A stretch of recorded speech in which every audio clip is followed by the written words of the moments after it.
Apapun yang Anda temukan sekarang masalah-masalah ada di masa Rasulullah SAW.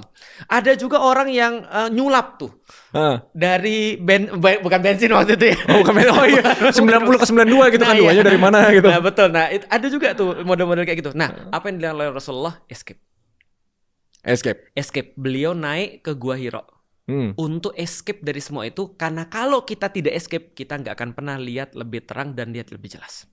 Itu kan kayak perspektifnya, kita nggak bisa nge-solve masalahnya kalau kita bias banget ada di dalam semua permasalahan itu. Kan kita harus punya perspektif yang kalau bahasanya tuh non-partisan, non-bias gitu. Betul. Kita harus lihat dari luar, bener-bener cari solusinya, jadi dia escape.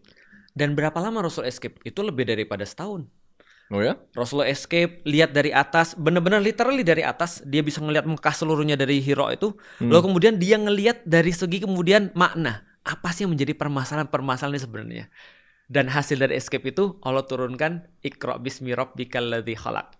Nah, bacalah dengan nama Tuhanmu yang Maha Pemurah. Bacalah, itu adalah awal daripada mencerdaskan umat. Berarti kabur aja dulu tuh nggak salah. Nggak salah. Karena nabi-nabi banyak kabur juga. Iya, bener. Itu baru satu kan? Iya. Dua, lu tahu Nabi Musa? Musa pernah kabur. Oke. Escape. Bener, escape. Ceritanya dia kan ini habis podcast ini sih menurut gue escape room naik nih pendapatannya. Oh, iya. Nanti ada orang bikin escape room ya. Musa orang istana, tapi tidak mau memanfaatkan fasilitas bapaknya. Benar. Jadi kita ngomong siapa? Ini kayaknya kebalikan. Iya kan ya.